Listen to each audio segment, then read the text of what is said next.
Diabetes হওয়ার কারণে আপনার নার্ভের সেন্সেশন কমে যাবে।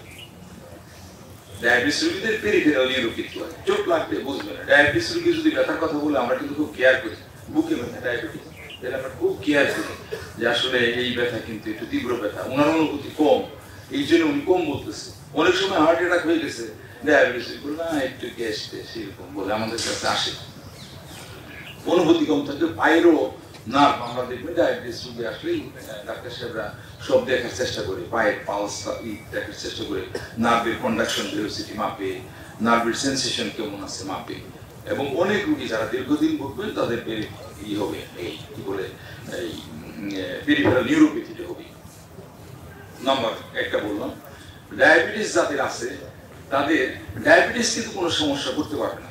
সমস্যা কি করবে, তার কতগুলো টার্গেট অর্গান আছে।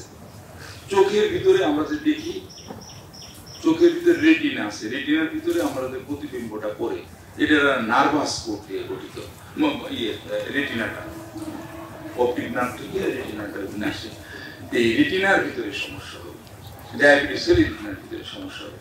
ডায়াবেটিস হওয়া মানে আপনার হার্টের সমস্যা আসবে, ডায়াবেটিস হওয়া মানে আপনার কিডনিতে সমস্যা আসবে।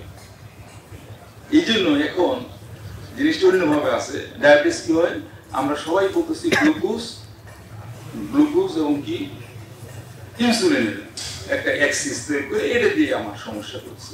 মূল কারণটা হয় যখন আপনি গ্লুকোজ থেকে খাবার পাইতেছেন না, শক্তি পাইতেছেন না, তখন শরীরের যে চর্বিটা সেটা ভেঙে যাবে। শরীরের চর্বিটা যখন ভেঙে যাবে, ওই ভেঙে গেলে ফ্রি ফ্যাটি অ্যাসিড ওখান থেকে বের হবে। লেবুর সুঘ্রাণ আরো বেশি, ত্বকের যত্ন আরো বেশি, চলে আরো বেশি। আপনার পকেটে কি বিদেশি না বাংলাদেশি? ফ্রি ফ্যাটি অ্যাসিড যদি বের হয়, এখানে একটা সংকট হয়ে যাবে, এক। আর দুই নম্বর, লো ডেনসিটি লাইপোপ্রোটিন যেটা আছে, ওই কি বলে লাইপোপ্রোটিন লিপিড আছে একটা, দুই রকম আর কি, একটা আপনার মিত্র আর একটা আপনার শত্রু। একটা হলো হাই ডেনসিটি আর একটা লো ডেনসিটি লাইপোপ্রোটিন। এরা করে কি, রক্তের নালী, ডায়াবেটিস কিন্তু রক্তের নালীর রোগ, বুঝতে হবে। ওই রক্তের নালীকে যায় ওই লিপিড ওই রক্তের নালীর ভিতরে ফ্যাটি অ্যাসিড গুলো বসে যাবে। তাহলে ছোট ছোট রক্তের নালীগুলো কি হবে, ছোট ছোট রক্তের নালীগুলো শুরু হয়ে যাবে, মিডিয়াম সাইজ আর্টারি গুলো শুরু হয়ে যাবে। শুধু এখান থেকে আপনি যদি এক্সেস ভেঙে ফেলেন, অন্য ফর্মে আপনি খাবার পাইলেন, ক্ষুধা লাগছে শরীরে, আপনি পাইতেছেন না, কার্বোহাইড্রেট থেকে পাইতেছেন না, তাহলে কোথা থেকে পাবেন আপনি? আপনাকে ফ্যাট থেকে আনতে হবে খাবারটা। যেহেতু আপনি ফ্যাটের থেকে আনবেন, তখন ওই ফ্যাট যখন ভাঙবে, ওই ফ্যাট ভাঙার জন্য শরীরের ভিতরে কিছু মানে উপাদান বের হয়ে যাবে। ফ্যাক্টরির ভিতরে থেকে যেমন কিছু বর্জ্য বের হয়ে যায়, ওইরকম আমাদের কিছু বাইরে কিটোন বডি বলি আমরা। এই কিটোন বডি গুলো শরীরের ভিতরে জমা হবে আপনার শরীরের ভিতরে, এটা আপনাকে খেয়াল করতে হবে। এই জন্যই অনেকেই বলতেছে, অনেক বিজ্ঞানীরা বলতেছে, এখন আমরা বলি ডায়াবেটিস মেলাইটাস, এখন আওয়াজ উঠছে পৃথিবীর, এর নাম কি ডায়াবেটিস লিপিডাস দেওয়া যায় কিনা। আসল ঘটনাটা ঘটে লিপিডের ভিতরে, শরীরের যে চর্বি আছে, আমাদের শরীরের উপাদানের ভিতরে চর্বি আছে, ও যখন ভেঙে এনার্জি দিতে যায়, তখন ওটার সাথে কিছু জিনিস হয়, acidic acid, beta hydroxy, butyric acid, এগুলো বের হয়ে যায়। এরা আবার কিডনির উপর কিছু সমস্যা করে। তার মানে মূল ঘটনাটা হলো রক্তের নালীগুলো যদি চেপে যায়, চোখের রক্তের নালীগুলো চেপে যাবে, ওখানে আপনার দৃষ্টি শক্তি কমে যাবে, এক।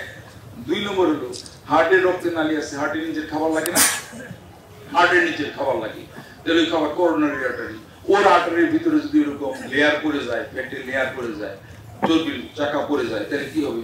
হার্ট অ্যাটাক হবে। তারপরে কিডনির ভিতরে যদি হয়, তাহলে কিডনি আর ওগুলো ফিল্ট্রেট করতে পারবে না। যদি কিডনি ও শরীরের ওই বর্জ্য যদি শরীর থেকে বের করে না দিতে পারে, আরেকটা সমস্যা হবে। তো এখন নার্ভের ভিতরে কিছু সমস্যার কথা বললাম, এইগুলো থাকলো। উপায় কি? উপায় খুব কঠিন না। ডায়াবেটিসের ব্যাপারে দেখেন, আমরা তো ডাক্তার সাহেব তো সবাই ব্যস্ত, অনেক রুগী দেখেন, আসল কথাটাই অনেক সময় বলা হয়ে যায় না। ডায়াবেটিস কিন্তু প্রথমেই বললাম যে ডায়াবেটিস কিন্তু কোনো রোগ না, যদি ভাবে রোগ না, তবে যদি ওকে আপনি কেয়ার না করেন, ও কিন্তু আপনার একদমই ধরে করবে, আপনাকে জীবনটাকে বিষয় দেবে। এই জন্য আমরা বলি ডায়াবেটিস চিকিৎসার জন্য আমরা বলি প্রথম হলো ডিসিপ্লিন, যেটা আপনারা করতেছেন। আপনারা করতেছেন না এখানে উত্তরা যোগা সোসাইটি, আপনারা যা করেন আর কি, সেটাই কিন্তু আসলে ডিসিপ্লিন লাইফ সকালে আসতেছেন, অনেক লোক দেখে আমরা হাঁটতেছেন, সবার পায়ে সুন্দর কেশ পায়ে দিচ্ছেন, হাঁটতেছেন, এটা কিন্তু একটা বিরাট ব্যাপার। এটা আপনি মানে আমরাও যেটা বলি যে প্রথম যে কথাটা আপনার ডিসিপ্লিন লাগবে, লাইফ স্টাইলটা চেঞ্জ করতে হবে।